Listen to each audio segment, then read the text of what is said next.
아멘. 이 시간 성소에 들어갈 때야라는 제목으로 함께 말씀 살펴보겠습니다. 먼저 이렇게 인사하시죠. 성전에서 기도하기 좋은 밤입니다. 아멘이신가요? 이제는 밖을 돌아다니면 더워요. 낮에는 덥고요. 지금은 좀 밤이니까 그렇다 치더라도 낮에는 정말 덥고요. 그 여름이 다가오니까 밤에는 목이 물려요. 그냥 이 자리로 나오는 게 어딜 돌아다니겠습니까? 이 자리로 나오시는 게 성전에서 기도의 자리, 무릎으로 우리 주님께 나오신 여러분, 이 밤, 이 기도의 자리가 우리 주님과 만나고 또 우리의 영혼이 예수 그리스도로 가득 채워지는 이 시간 될 줄로 믿습니다. 다시 한번 인사합니다. 기도하기 좋은 밤입니다.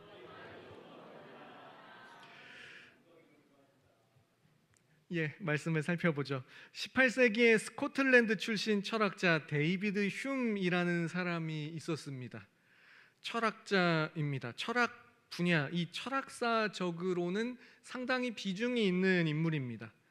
다만 기독교적으로 봤을 때 이 흉이라는 사람은 하나님에 대해서는 회의적이다. 그는 이신론자다 등으로 평가를 받습니다. 데이비드 휴미라는 이 철학자는 하나님이라는 존재가 있는 게 맞아라고 의심을 했다든지, 아니면 이신론, 그래 하나님이 계시다고는 치자, 하지만 하나님은 계시기만 할 뿐, 세상을 창조하시기만 하셨을 뿐, 그 다음부터는 아무 관여하지 않으시고 우리와 뚝 떨어진 존재, 만든 거 거기까지다, 이제 이런 식으로 하나님에 대해서 치부했던 사람이라고 알려져 있습니다. 이 데이비드 휴미 이런 말을 했다고 하는데요. 잘 들어보세요. 낯선 사람이 갑자기 이 세상에 떨어진다면 나는 그를 데리고 병자로 들끓는 병원, 악당과 빚쟁이로 바글바글한 감옥, 시체로 가득한 들판, 바다 위를 표류하는 배, 폭군이나 기근이나 패스트, 흑사병으로 고통당하는 나라를 보여주면서 이 세상은 아픈 곳이다라고 말할 것이다. 나는 이런 세상에서 어떻게 궁극적인 사랑의 목적을 말할 수 있는지 모르겠다, 이런 말을 했다고 합니다. 낯선 사람이 세상에 떨어지고 이 휴m 자신이 그 사람을 안내하겠다면 병자들이 넘쳐나는 병원, 감옥, 시체로 가득한 들판, 아마 전쟁 때문이겠죠. 이런 경우는 바다 위를 표류하는 망망대해의 배, 폭군, 기근, 흑사병으로 고통당하는 나라를 보여주겠다. 세상은 아프다. 왜 세상에서 궁극적인 사랑의 목적을 말할 수 있는지 난 모르겠다. 이제 이런 이야기를 했다고 합니다. 왠지 맞는 것 같기도 합니다. 지금도 마찬가지죠. 이 사람은 18세기 사람입니다만 21세기인 지금도 의학이 그렇게 발전했는데도 환자는 병원에 늘 있습니다. 병원 가보시면 환자가 있는 정도가 아니라 많죠. 질병이 늘 있고 육신의 고통이 늘 있습니다. 코로나 만 3년의 기간만 해도 생각해 보십시오. 우리가 불과 작년까지만 해도, 작년 여름에 이제 곧 성경학교 수련의 기간 옵니다만, 성경학교 수련의 작년까지만 해도 우리는 코로나를 염두에 두지 않을 수는 없었습니다. 굉장히 큰일까지는 아니지만 그래도 많이 염두에 두고 생각하면서 움직였었죠. 그 이전의 시간은 훨씬 심각했고요. 3년입니다. 그리고 휴은 누군가는 또 감옥에 갔다고 말합니다. 사기꾼의 악당의 감옥으로 갔는데 그들은 그렇다 칩시다. 잘못했으니까. 누군가는 빚쟁이로 감옥에 갔어요. 누군들 빚지고 살고 싶겠습니까? 개인이 재정 관리를 잘못한 탓도 있겠죠. 그러나 누군가는 내가 갇힌 감방의 그 옆방에 있는 그 사기꾼 때문에 빚쟁이가 되어 감옥에 들어갔습니다. 어느 나라는 단순히 질병 때문이 아니라, 범죄자 한두 명 때문이 아니라 그 나라의 폭군 때문에 온 국민이, 더 나아가 이웃 나라까지도 고통을 받아요. 심지어 전쟁에 휩싸입니다. 대표적으로 아프리카 등지에는 폭군이 있고 기근이 있고 전쟁이 있습니다. 수많은 사람들이 기아에 영양실조에 시달리다가 돌아가십니다. 단순히 가뭄이나 사막이나 그들이 게을러서만은 아닙니다.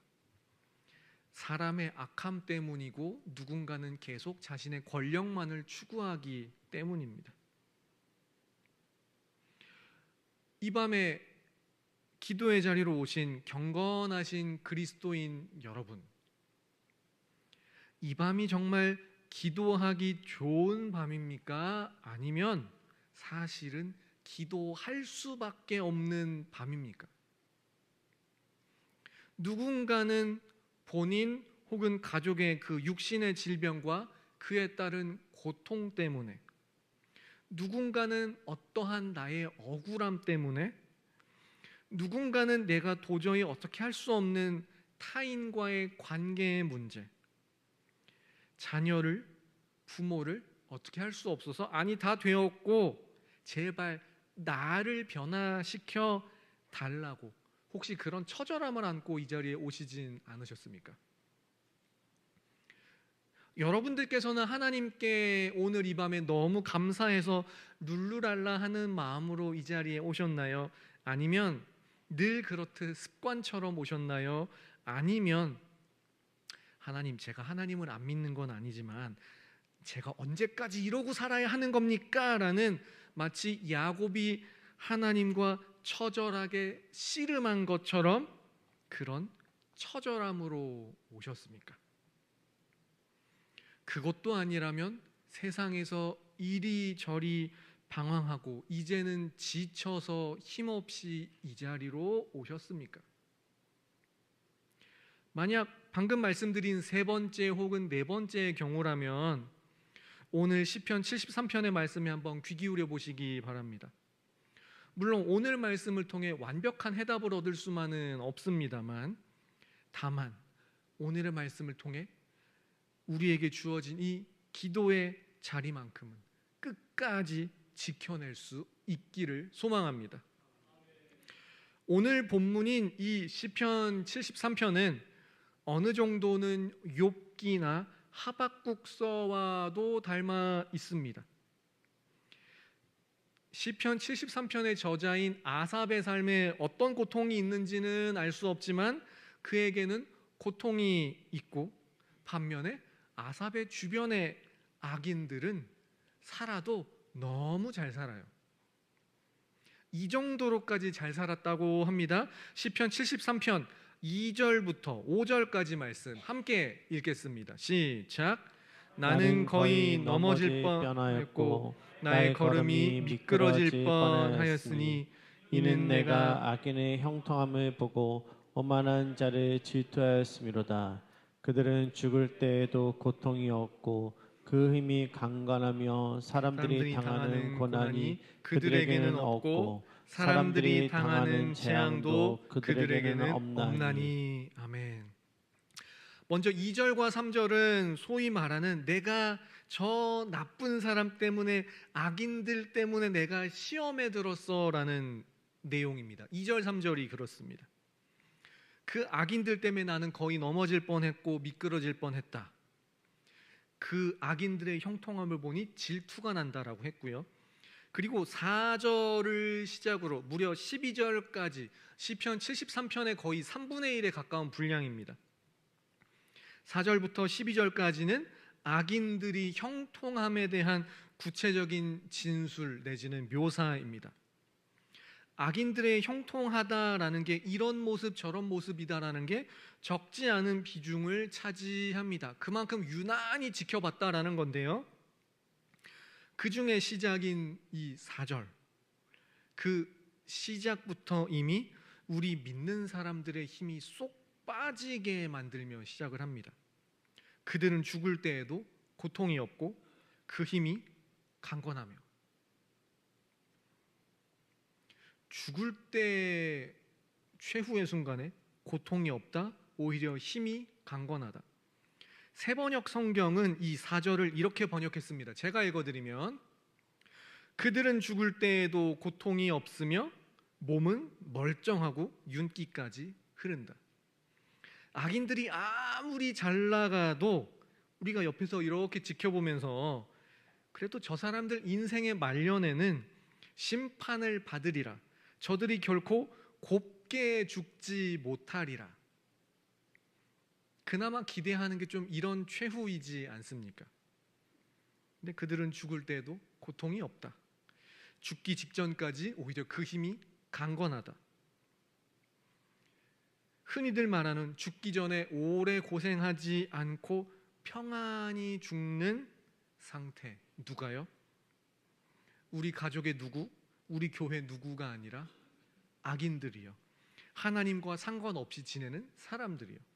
그래서 5절과 같이 이 사람들이 당하는 고난, 그러니까 이 시편의 저자 같은 사람들이 당하는 고난이 이 악인들에게는 없다 말합니다. 반면에 나, 즉 저자인 아삽은 14절과 같이 나는 종일 재난을 당하며 아침마다 징벌을 받았다, 뭔가 극심한 고난 중에 있다라고 하는데, 쉬운 성경에서는 이렇게 말합니다. 제가 읽어드리면 나는 하루 종일 고통을 당하였으며 매일 아침마다 벌을 받고 있습니다. 나는 하루 종일 고통을 당하는 게 마치 하나님께 내가 벌을 받는 건가 싶을 정도로 굉장히 고통스러운 나날을 보내고 있습니다. 지금 아삽의 진술은 이렇습니다. 얼마나 고통 중에 있는지 단순히 시적인 과장인지는 알 수 없지만 그의 삶이 순탄하지만은 않았던 건 확실합니다.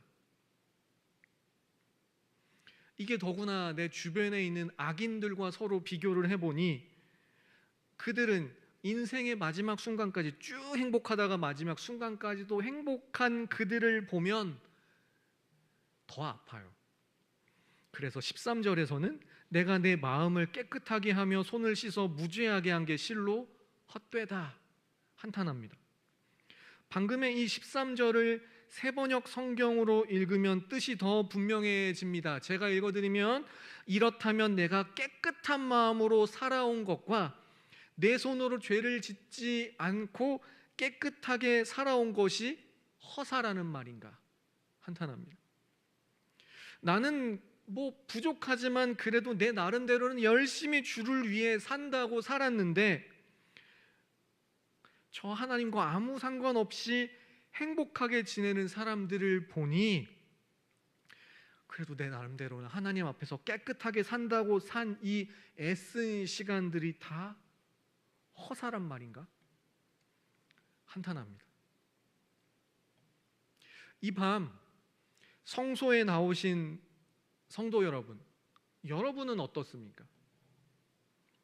내가 이렇게 기도하며 산 세월들이 허사인가요? 그래도 내가 지금까지 기도하며 하나님 뜻대로 살려고 나름 애쓴 시간들이 허사다라고 긍정할 정도라면 그래도 이 자리에 쉽게 나오시지는 않으셨을 줄로 압니다.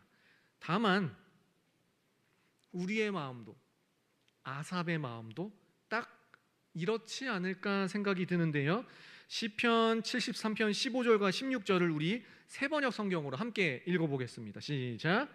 나도 그들처럼 살아야지 하고 말했다면 난 주님의 자녀들을 배신한 일을 하였을 것입니다. 내가 얽힌 문제를 풀어보려고 깊이 생각해 보았으나 그것은 내가 풀기에는 너무나 어려운 문제였습니다. 아멘. 딱 이게 우리의 마음 아닙니까? 나도 그 악인들처럼 살아야지라고 했다면 주님의 자녀들을 배신했을 것이다. 하나님을 배신했을 것이다. 주님의 자녀들을 비난하거나 그들의 뒤통수를 쳤을 것이다. 난 그렇게까지는 안 했다. 그러나 내 삶의 이 얽히고 설킨 문제는 대체 어떻게 풀어야 하나? 그 답답함이 있으실 줄로 압니다. 그래서 이 자리에 나오셨을 거고요. 나에게는 이처럼 오래 시달린 고통의 문제가 있는데 너무나 행복하게 잘 나가는 것 같은 하나님을 모르는 저 사람들, 악인들, 윤리 도덕을 떠나서 하나님을 모르는 채로도 너무 잘 사는 그 사람들, 그들은 그렇다 칩시다. 내 문제는 어떻게 해야 합니까? 그들은 그래요, 다 제껴두고 나는 어떻게 해야 합니까? 우리 17절 말씀 함께 읽겠습니다. 시작. 하나님의 성소에 들어갈 때야 그들의 종말을 내가 깨달았나이다. 아멘. 성소에 들어갈 때야. 성소에 들어갈 때야 깨달았다고 합니다. 여기서 성소에 들어감은 다르게 표현하면 기도의 자리로 나아간 것으로 볼 수 있습니다. 그래서 나중에 신약에서 마태복음 21장 13절 상반절에 예수님께서도 이사야 말씀을 인용하시며 내 집은, 즉 이 성전은 기도하는 집이다 말씀하셨습니다. 성전에 들어가니, 기도의 집으로 들어가니, 성소의 기도의 자리에 들어갈 때야 먼저는 시인이 그토록 질투하던 악인들의 최후가 다시 보였습니다. 그저 잘 되는 것만 갖고 질투가 나던 악인들의 최후가 다시 보였습니다. 18절 19절에 보시면 주께서 그들을 미끄러운 곳 파멸에 던지신다. 그들이 놀라울 정도로 갑자기 전멸한다 말씀합니다. 그리고 하나님 앞에서 악인의 형통함, 반면 자신의 고통에 대해 의문을 품던 이 저자 아삽은 성소에 들어간 후, 기도의 자리에 들어간 후 이런 결론에 도달했습니다. 시편 73편 25절과 26절 함께 읽겠습니다. 시작. 하늘에서는 주 외에 누가 내게 있으리요, 땅에서는 주밖에 내가 사모할 리 없나이다. 내 육체와 마음은 쇠약하나 하나님은 내 마음의 반석이시요 영원한 분기이시라. 아멘. 하늘에서도 땅에서도 지금의 나의 기도를 들으시는 주님만이 나의 힘입니다. 비록 내 육체와 마음은 풀과 꽃처럼 점점 시들어 가더라도 우리 주님만이 나의 힘, 나의 영원한 분기, 즉 영원한 나의 몫이 되시고 나의 기업이 되시고 나의 영원한 땅이 되시고 내 전부가 되어주십니다. 이게 성소에 들어가 기도로 하나님과 대면한 기도자의 고백입니다. 사랑하는 성도 여러분, 기도는 우리가 생각하는 그 이상으로, 아니 우리가 상상할 수 없는 능력이 기도에 있습니다. 물론 이 세상은 너무 강합니다. 그러나 성도의 기도는, 성도의 기도를 들으시는 하나님의 그 능력은 이 세상 그 무엇보다 강합니다. 세상을 이깁니다. 기도가 우리의 성소이고 성전이고 우리는 기도의 무릎으로 주님께 나아가 성소와 같은 기도의 자리에서 우리의 주님과 대면할 줄로 믿습니다. 마지막으로 이걸 생각해 보겠습니다. 기도가 능력이다 알죠. 사실은 아시고 경험도 있으시기 때문에 이 자리에 나오셨을 줄로 압니다. 그런데 세상에서 또 누군가에게 너무 시달렸습니다. 내지는 기도한 시간이 너무 오래되었으나 아직도 응답이 되지 않아요. 가족의 구원을 위한 기도, 믿지 않는 자녀, 남편, 아내, 부모를 위한 기도, 혹은 차라리 타인만도 못한 가족 간의 관계 회복을 위한 기도, 여전히 변하지 않는 누군가를 위한 기도, 기타 등등. 그리고 무엇보다 가장 변하지 않는 약하고 실수 많고 죄 많고 믿음이 약한 나 자신에 대한 기도. 시간이 오래 지나 이제는 지쳤습니다. 기도의 시간이 오래되었다든지 세상에서 시달렸다든지 다른 누군가에게 시달렸다든지 지쳤습니다. 기도가 잘 안 되고 기도할 힘조차 없습니다. 기도해야 한다, 그 자리로 나아가야 한다, 머리로는 아는데 사실 지쳤어요. 어떻게 할까요? 그래도 기도의 자리를 지키고 성소를 향하여 하나님께로 향하여 기도의 자리를 지키시기 바랍니다. 성소를 향하여 기도의 자리를 지키시기 바랍니다. 다시요. 제가 기도를 열심히 뜨겁게 많이 열정적으로라는 말씀을 드리는 게 아닙니다. 부디 기도의 자리만 지켜주시기 바랍니다. 열왕기상 19장 4절부터 5절 그리고 8절에는 불의 선지자 엘리야의 이야기가 나옵니다. 같이 읽어보겠습니다. 시작. 자기 자신은 광야로 들어가 하룻길쯤 가서 한 로뎀나무 아래에 앉아서 자기가 죽기를 원하여 이르되 여호와여 넉넉하오니 지금 내 생명을 거두시옵소서. 나는 내 조상들보다 낫지 못하나이다 하고 로뎀나무 아래에 누워 자더니 천사가 그를 어루만지며 그에게 이르되 일어나서 먹으라 하는지라. 이에 일어나 먹고 마시고 그 음식물의 힘을 의지하여 40주 40야를 가서 하나님의 산 호렙에 이르니라. 아멘.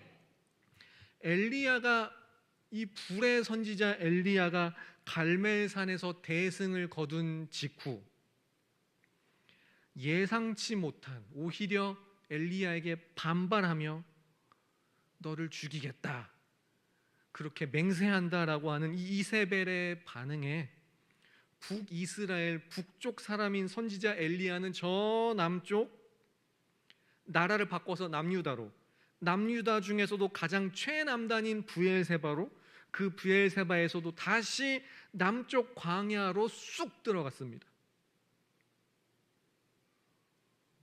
그러고는 기도를 하기는 했습니다.